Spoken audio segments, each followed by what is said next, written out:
Hello दोस्तों, welcome back to back benchers. मैं हूं रितेश और हम बात कर रहे थे रीजनिंग की। ठीक है, देखिए रीजनिंग में जो हमारा टॉपिक चल रहा था बहुत ही इजी टॉपिक चल रहा था। ठीक है, हमारा सीक्वेंसिंग एंड फॉर्मेशन।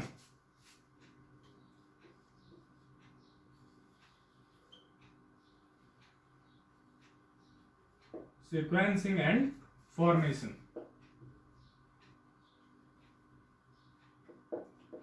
क्या होता है, इसके कौन से टाइप होते हैं, ये सारे हमने देख लिए थे। किस तरह के क्वेश्चंस बनते हैं वो भी हमने देखे थे।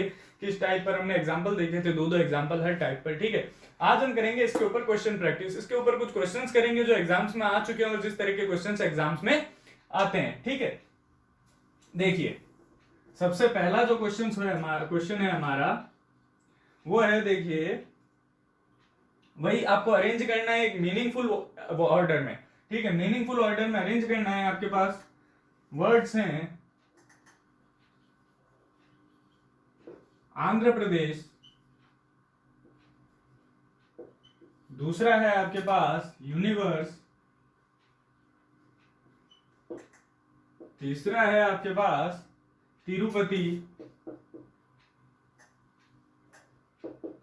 चौथा है आपके पास वर्ल्ड, और पांचवा है आपके पास इंडिया।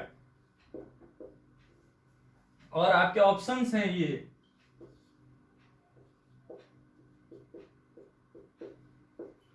बी है 3 1 5 4 2, सी है और डी है नन। ठीक है, ये आपके पास ऑप्शंस है। अब देखिए सबसे पहले अगर हम देखें और हम बात करें तो सबसे पहले क्या आएगा हमारे पास, आएगा सबसे पहले तिरुपति। तिरुपति कहाँ है? आंध्र प्रदेश में। तो सबसे पहले आ गया तिरुपति। कहाँ है वो? आंध्र प्रदेश में। अब आंध्र प्रदेश कहाँ है? इंडिया में। Andhra Pradesh is state of India. Andhra Pradesh है इंडिया में। इंडिया किस में? वर्ल्ड में है। तो ये आ जाएगा हमारा चौथा, वर्ल्ड। और वर्ल्ड कहां पर है? यूनिवर्स में वर्ल्ड से, पूरा यूनिवर्स है। यूनिवर्स में हमारा वर्ल्ड है। वर्ल्ड के अंदर इंडिया है। इंडिया के अंदर आंध्र प्रदेश है एंड आंध्र प्रदेश के अंदर तिरुपति है। ये आ जाएगा हमारा यूनिवर्स। तो ये हमारा मीनिंगफुल ऑर्डर बन जाएगा, यानी हमारा आंसर क्या हो जाएगा? बी हो जाएगा। ठीक है, चलिए अगले क्वेश्चन की तरफ चलते हैं। अगला क्वेश्चन है आपके पास, सेम क्वेश्चन है, इसी तरह से आपको अरेंज करना है। आपके पास जो पहला वर्ड दिया हुआ है वो दिया हुआ है प्रोटेक्ट, दूसरा वर्ड आपको दिया हुआ है प्रेशर, तीसरा वर्ड आपको दिया हुआ है रिलीफ, चौथा वर्ड जो आपको दिया हुआ है वो दिया हुआ है रेन, पांचवा वर्ड आपको दिया हुआ है फ्लड। आपके जो ऑप्शंस हैं वो हैं कुछ इस तरह से। देखिए आपके ऑप्शंस हैं 2 4 5 1 3, बी है 3 5 4 1 2, सी है आपके पास 5 1 3 4 2, डी है आपका नन। ठीक है, अब देखिए प्रोटेक्ट यानी बचाना, प्रेशर यानी जो दाब होता है उसे कहते हैं प्रेशर, रिलीफ, रिलीफ यानी रिलीफ करना यानी सहायता करना, और रेन यानी बरसात, फ्लड यानी होता है बाढ़। अब देखिए आप इसको मीनिंगफुल ऑर्डर में कैसे अरेंज करेंगे। देखिए सबसे पहले क्या होता है कि प्रेशर चेंज आता है। आपको पता है, अगर आपको पता हो कि रेन कैसे होती है यानी बरसात कैसे होती है, तो जहां पर प्रेशर चेंज होता है वहां पर बरसात होती है। जैसे यहां पर हाई प्रेशर है यानी यहां पर जो दाब है वो बहुत ज्यादा, और यहां पर लो प्रेशर है, तो यहां पर जो बादल है वो किस साइड मूव करेंगे? लो प्रेशर की साइड, और यहां पर बरसात होने के चांसेस रहते हैं। और भी फैक्टर्स अफेक्ट करते हैं, पर हम इतना ही जानने अभी हमारे लिए इतना ही जरूरी है। तो प्रेशर चेंज होता है, उसकी वजह से बरसात होती है। तो सबसे पहले हम बात करेंगे, ठीक है ना, तो सबसे पहले हुआ प्रेशर चेंज, प्रेशर की वजह से हुई बरसात, ये हो गई हमारी बरसात 4 नंबर पे। अब बरसात की वजह से जब ज्यादा बरसात हो जाएगी तो क्या आएगी? बाढ़ आएगी। तो ये हो गई हमारी बाढ़ यानी फ्लड। फ्लड आने के बाद हम क्या करेंगे? प्रोटेक्शन देंगे, प्रोटेक्ट करेंगे जनता को। ये हो गया 1 नंबर पे प्रोटेक्ट, एंड देन रिलीफ, फिर उनको रिलीफ मिलेगा। ठीक है, तो ये हो जाएगा हमारा कॉम्बिनेशन 2 4 5 1 3, ये 2 5 4 5 1 3, ये हो जाएगा हमारा ऑप्शन। ठीक है, इस तरह से इजी से क्वेश्चन बनते हैं। चलिए अगला क्वेश्चन देखिए। अगले क्वेश्चन जो है हमारे वो इस तरह से है कि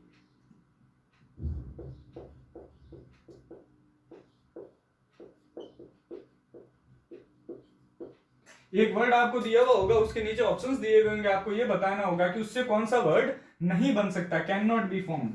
तो देखिए हमारा जो पहला क्वेश्चन है वो है हमारा लर्नर।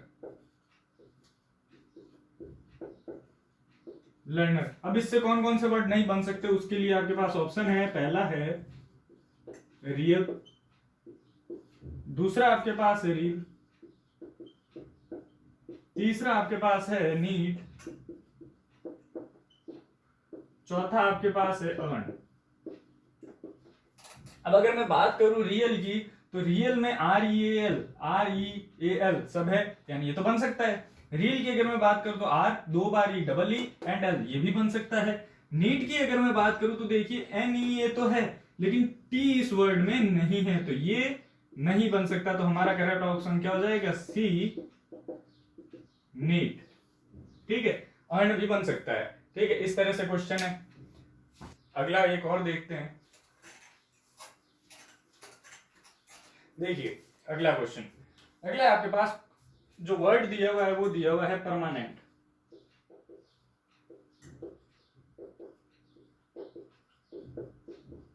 और आपके पास ऑप्शन है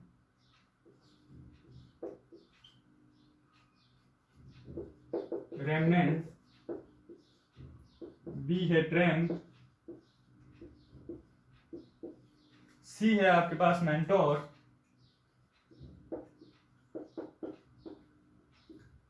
डी है आपके पास ampere,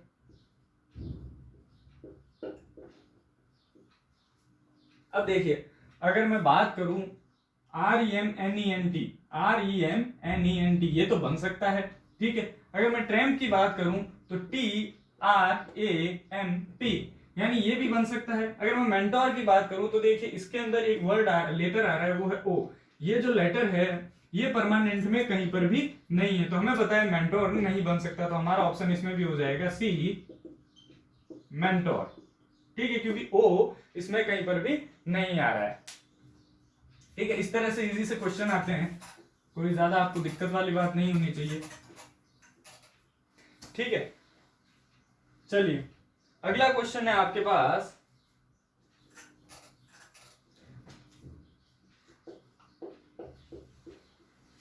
arrange these words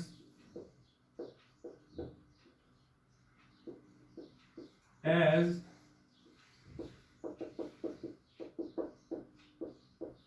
dictionary में जिस तरह से अरेंज किया हुआ होता है, आपको उस तरह से इन वर्ड्स को अरेंज करना है। आपके पास जो पहला क्वेश्चन है उसमें जो वर्ड्स है वो है आपके पास, देखिए पहला वर्ड है ZEPHYR, दूसरा आपके पास है ज़ोडिएक, तीसरा आपके पास है जूनोमी, चौथा आपके पास है जेनिथ, पांचवा आपके पास है जिगजैग। जो ऑप्शंस हैं आपके, देखिए आपका पहला ऑप्शन है 1 3 5 4 2, दूसरा ऑप्शन है आपके पास 3 4 2 1 5, तीसरा ऑप्शन है आपके पास 4 1 5 3 2, और चौथा ऑप्शन है आपके पास 4 1 5 2 3। अब देखिए हम अगर डिक्शनरी की बात करें तो Z तो देखिए इन सब में कॉमन हो गया, तो हम Z को काट सकते हैं। ये Z गया, ये भी Z गया, ये भी Z गया, ये भी Z गया एंड ये भी Z गया। सेकंड लेटर की बात करें तो हमें पता है I और O से पहले E आता है। ठीक है, तो या तो ये पहले नंबर पर होगा या फिर ये पहले नंबर पर होगा, तो हम तीसरे लेटर की तरफ जाएंगे। अब देखिए N पहले आता है या P पहले आता है, MNOP, यानी N पहले आता है, तो ये तो हो जाएगा नंबर 1 पर, ये हो जाएगा नंबर 2 पर। अब अगर मैं तीसरे के लिए बात करूं तो देखिए आई पहले आता है या ओ पहले आता है, तो हमें पता है कि आई जो है वो पहले आता है, यानी ये हो जाएगा तीसरे नंबर पर। फिर रहेगी बात इन दोनों में, तो इन दोनों में देखिए ओ तो कॉमन हो जाएगा, तो ये भी कैंसिल। तीसरे लेटर पर जाएंगे तो डी और ओ में अगर हम बात करें तो पहले आता है डी, तो ये हो जाएगा चौथे नंबर पर, ये हो जाएगा पांचवें नंबर पर। तो देखिए सबसे पहले आएगा फोर्थ, ये इन दो में फोर्थ है, उसके बाद आएगा फर्स्ट, ये इन दो में फर्स्ट भी है, उसके बाद आएगा फिफ्थ, ये इन दोनों में फिफ्थ भी है, उसके बाद आएगा हमारे पास फोर्थ नंबर पर सेकंड, ये वाला सेकंड, और ये आ जाएगा पांचवें नंबर पर थर्ड। तो हमारा डी हो जाएगा ऑप्शन इसका करेक्ट। ठीक है, इस तरह से हमें डिक्शनरी के वे में इनको अरेंज करना होता है। एक और क्वेश्चन देख लेते हैं।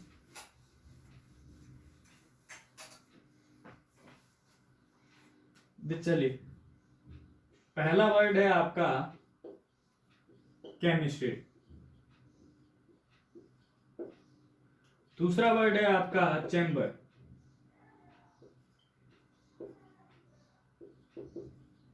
तीसरा वर्ड है आपके पास चीप, और चौथा वर्ड है आपके पास चीयरफुल। अब मैं ऑप्शन की बात करूं तो आपके पास ए ऑप्शन है 2 3 1 4, बी ऑप्शन है आपके पास 2 3 4 1, सी ऑप्शन है आपके पास 3 1 4 2, और डी जो ऑप्शन है आपके पास है 1 4 3 2। ठीक है, ये आपके पास ऑप्शन है। अगर मैं बात करूं अब इस क्वेश्चन की, तो देखिए इन सब में जो पहले दो लेटर है वो है कॉमन, तो ये दोनों कैंसिल हो जाएंगे क्योंकि इनकी हमें नीड ही नहीं पड़ेगी, हमें तीसरे लेटर से ही देखना पड़ेगा। तो इसमें तीसरा लेटर है ई, ए, ई एंड डी, तो हमें ये पता है ये तो सबसे पहले आ जाएगा, तो पहले नंबर पर तो हमें सबसे पहले डिक्शनरी में कौन सा वर्ड मिल जाएगा, चैम्बर मिल जाएगा। ठीक है, अगर हम दूसरे की बात करें, इन तीनों में कंपैरिजन करें तो तीनों में ई कॉमन है, तो ई भी कैंसिल आउट हो जाएगा। अब हम जाएंगे चौथे लेटर की तरफ। चौथा लेटर इसमें ए है तो सबसे पहले आ जाएगा, यानी ये 2 नंबर पे हो जाएगा। ठीक है, तो देखिए ये पहले नंबर पर आ जाएगा, ये दूसरे नंबर पर आ जाएगा। ठीक है, अब अगर हम बात करें, इसमें आ रहा है नेक्स्ट लेटर है ई, और इसमें नेक्स्ट लेटर है एम। ठीक है, तो जो ई वाला है वो पहले आएगा क्योंकि ई एम से पहले आता है।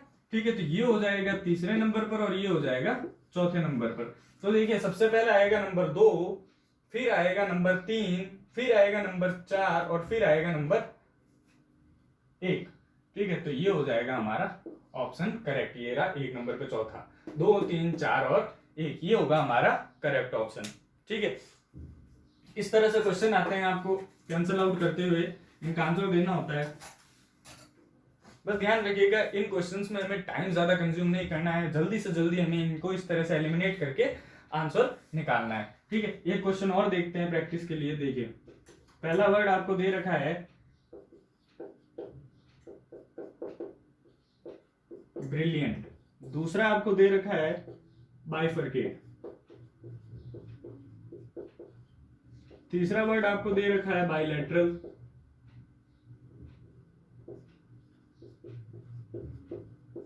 चौथा वर्ड आपको दे रखा है बिलीरुबिन। ठीक है, आपके जो ऑप्शंस है वो हैं 1 3 4 2, बी ऑप्शन है आपके पास 2 4 1 3, सी ऑप्शन है आपके पास 2 3 4 1, और डी ऑप्शन है आपके पास नन, यानी इनमें से कोई नहीं। ठीक है, अब अगर मैं बात करूं तो देखिए बी तो सब में कॉमन है, तो वही बी तो हो गया हमारा कैंसिल आउट। ठीक है, अब अगर हम सेकंड लेटर की तरफ जाएं तो इसमें आर है, बाकी सब में आई है, यानी ये तो सबसे लास्ट में आएगा। देखिए इनका शॉर्ट ट्रिक मैं आपको बताऊं, जैसे अब हमें ये पता चल गया कि ये सबसे लास्ट में आएगा, यानी एक सबसे लास्ट में आएगा, तो एक सबसे लास्ट में किसमें, सिर्फ इसमें, तो ये हमारा डायरेक्ट ऑप्शन हो गया। ठीक है, इसलिए हमें बाकी सबको चेक करने की जरूरत नहीं रहती है। अब जब हम अभी तो हम यहाँ पर प्रैक्टिस कर रहे हैं इसलिए हम सारे चेक कर लेते हैं, लेकिन जब हम एग्जाम में होंगे तो हमें पता चल गया कि कंफर्म ये चौथे नंबर पर आएगा, तो हम देख लेंगे कि ऑप्शन में चौथे नंबर पर कौन सा, अगर ये एक ही है तो ऑप्शन में, तो हमारा यही आंसर करेक्ट हो जाएगा। ठीक है, अगर हम आगे देखें तो इसमें देख लीजिए एल के बाद आई इन सब में कॉमन है, तो ये भी कैंसिल हो जाएगा बाकी के 3 में। तीसरे लेटर की तरफ हम जाए तो इसमें एफ है, इसमें एल है, इसमें एल है, यानी ये आ जाएगा दूसरे नंबर पर, क्योंकि एफ पहले आता है एल से। तो ये देखिए जो दूसरे नंबर पर आ रहा है वो क्या है,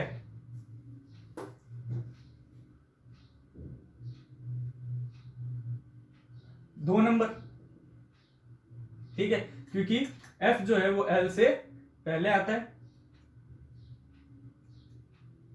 ठीक है। अगर हम तीसरे लेटर के लिए बात करें तो अब हम इन दोनों में कंपैरिजन करते हैं, तो देखिए इसमें ए आ रहा है और इसमें आई आ रहा है, यानी ये पहले आएगा, ये तीसरे नंबर पर आएगा और ये चौथे नंबर पर आएगा। तो हमारी सीक्वेंस क्या बन रही है, हमारी सीक्वेंस जो है वो बन रही है 4, उसके बाद माफ कीजिएगा पहले नंबर पर तो ये आ रहा है, ये चौथे नंबर पर आ रहा है, ये आ रहा है हमारे पास दूसरे नंबर पर, फिर ये आ रहा है हमारे पास तीसरे नंबर पर, और ये आ रहा है हमारे पास चौथे नंबर पर, ठीक है। तो ये हमारी हो जाएगी सीक्वेंस। दूसरा वाला जो है वो आएगा सबसे पहले, फिर आएगा ये तीसरे नंबर पर, फिर आएगा ये चौथा नंबर वाला, और फिर आएगा ये 1 नंबर वाला, ठीक है। देखिए सबसे पहले आ गया ये, क्योंकि यहाँ पर एफ है और इन दोनों में एल है। फिर हम इन दोनों की बात करते हैं तो इसमें नेक्स्ट लेटर जो है चौथा लेटर ए है, इसलिए ये थर्ड नंबर पे, सेकंड नंबर पे आ गया, ये आ गया सेकंड नंबर पर, और ये आ गया थर्ड नंबर पर, और वो तो सबसे पहले ही फोर्थ नंबर पर फिक्स हो चुका है। तो 3 2 3 4 1 ये हमारी बन जाएगी सीक्वेंस। सबसे पहले ये, फिर ये, फिर ये, और फिर 1 नंबर 1, ठीक है। ये हो जाएगी हमारी सीक्वेंस।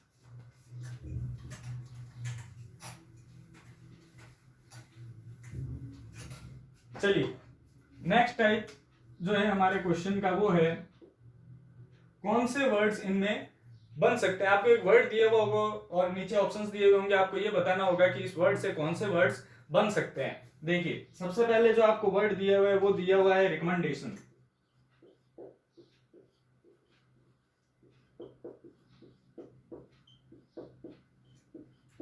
ये रिकमेंडेशन आपको वर्ड दिया हुआ है। आपके ऑप्शंस हैं इसमें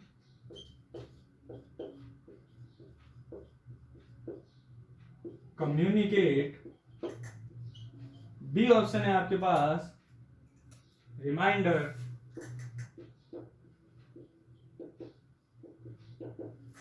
सी ऑप्शन है आपके पास मेडिको, और डी ऑप्शन है आपके पास मीडिएट्स।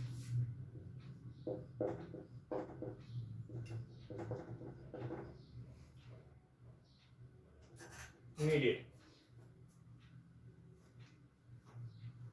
ठीक है।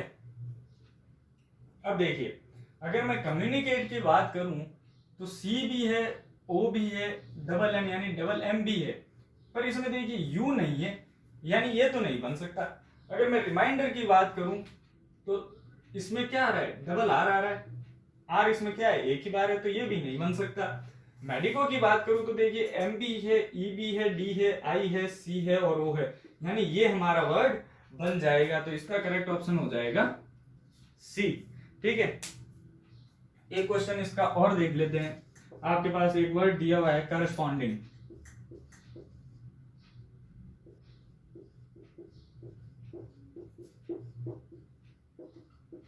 करस्पॉन्डिंग आपको वर्ड दिया हुआ है और आपके पास इसके ऑप्शन हैं, देखिए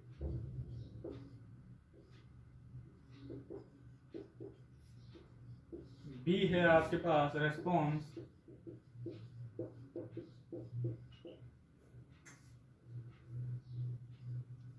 सी है आपके पास रिपेंट, एंड डी है आपके पास करेक्ट।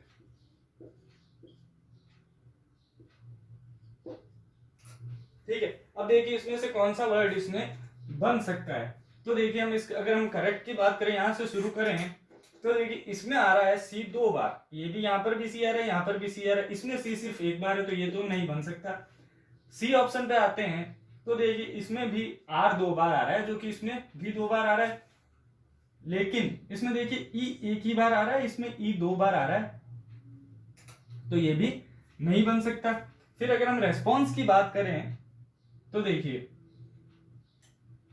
ये आर, ये हमारे पास ये रहा आर, ई ये रहा ई, एस की अगर हम बात करें तो ये रहा एस, पी की बात करें तो ये रहा पी, ओ की अगर हम बात करें तो ये रहा ओ, एन की बात करें तो ये रहा वापस एस, यानी एस वापस इसमें फिर से 2 बार आ गया, इसलिए ये भी नहीं बन सकता। इसकी अगर हम बात करें तो डी है, आई बी है, एस बी है, सी है, ई है, आर ए और एन बी ए, यानी इसमें वर्ड्स पूरे हैं, यानी ये हमारा बन सकता है। तो करेक्ट ऑप्शन हो जाएगा हमारा ए। ठीक है, चलिए आगे चलते हैं।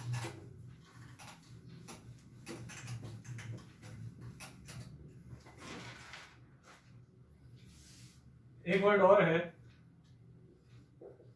इमीडिएटली।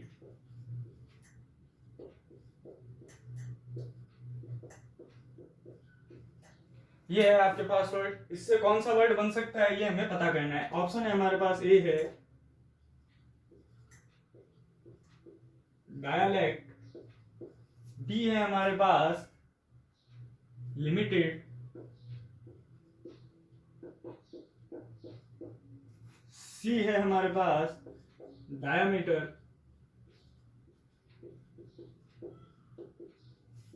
डी है हमारे पास डिक्टेट। कौन सा वर्ड इससे बन सकता है? तो देखिए, डायलेक्ट की अगर मैं बात करूं तो देखिए इसके अंदर सी है और सी इसके अंदर कहीं नहीं है, तो ये तो नहीं बन सकता। लिमिटेड की बात करूं तो देखिए ये L I am I T E D, यानी ये वर्ड बन सकता है। तो हमारा ऑप्शन हो गया बी करेक्ट। देखिए लिमिटेड वर्ड्स के अंदर, लिमिटेड वर्ड के अंदर जितने भी लेटर्स हैं वो सारे इस वर्ड में मौजूद है, प्रेजेंट है, इसलिए लिमिटेड वर्ड जो है इमीडिएटली से बन सकता है, बाकी कोई भी नहीं बन सकते हैं। तो ये हो जाएगा हमारा आंसर, इसका करेक्ट हो जाएगा बी। देखिए कुछ तरह के इसमें और क्वेश्चंस आते हैं, मेजरली तो इसी तरह के आते हैं, लेकिन कई बार अच्छे क्वेश्चंस भी आते हैं इससे, वो इस तरह के होते हैं। देखिए आपके पास एक क्वेश्चन है,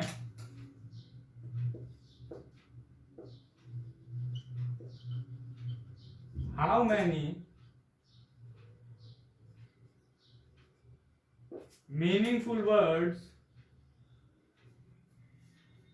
can be formed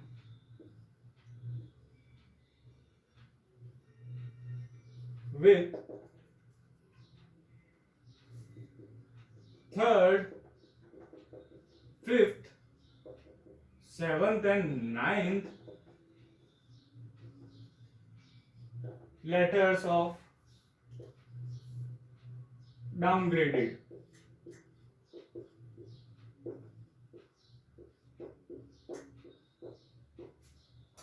Using each letter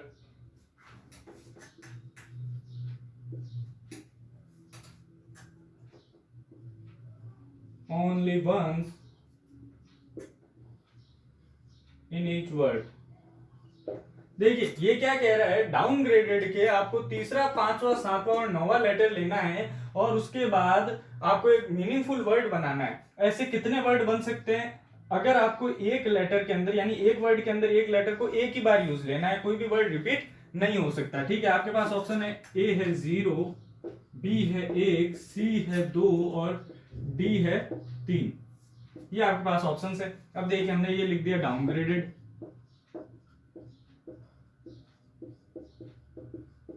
अगर हम इसकी नंबरिंग करें तो ये हो गया 1 2 3 4 5 6 7 8 9 और ये 10। हमें क्या पूछा है? तीसरा, पांचवा, सातवां और नौवां। तीसरा क्या है? W, पांचवा है G, सातवां है A और नौवां है E। WGAE। अब हमें ये देखना है कि इससे कौन सा मीनिंगफुल वर्ड इंग्लिश का बन सकता है। ठीक है, देखिए इस तरह के क्वेश्चंस के लिए आपकी थोड़ी सी वोकेबलरी अच्छी होना कंपलसरी है। ठीक है, अगर मैं इनको ध्यान से देखूं और थोड़ा सा इस तरह से अरेंज करूं, WAGE वेज, तो देखिए वेज एक इंग्लिश का वर्ड है जिसका मतलब होता है मजदूरी। हम कहते हैं ना जनरल भाषा में भी कि इस चीज का वेज ये है, यानी मजदूरी जो है उसकी ये है। ठीक है ना, वेज यानी होता है मजदूरी। ठीक है, तो वेज इससे वर्ड बन सकता है। अगर मैं दूसरे की बात करूं कोई और वर्ड, तो मुझे नहीं लगता कि किसी भी तरह का कोई भी और वर्ड इससे बन सकता है, तो हमारा ऑप्शन हो जाएगा करेक्ट, क्योंकि इससे एक ही वर्ड बन सकता है। ऑप्शन हो जाएगा बी, बी यानी एक ही वर्ड इस तरह से बन सकता है।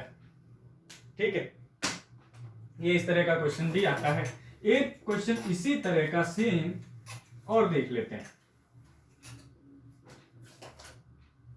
देखिए सेम क्वेश्चन है, बस इसमें आपको डायरेक्ट वर्ड दिए हुए हैं E P R and O.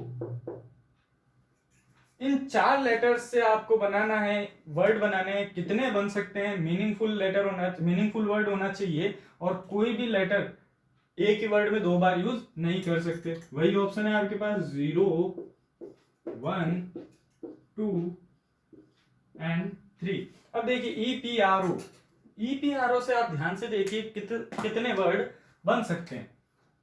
EPRO। अब देखिए इसको मैं अरेंज करूं तो मेरे को एक चीज तो साफ ही दिख रही है, रेपो।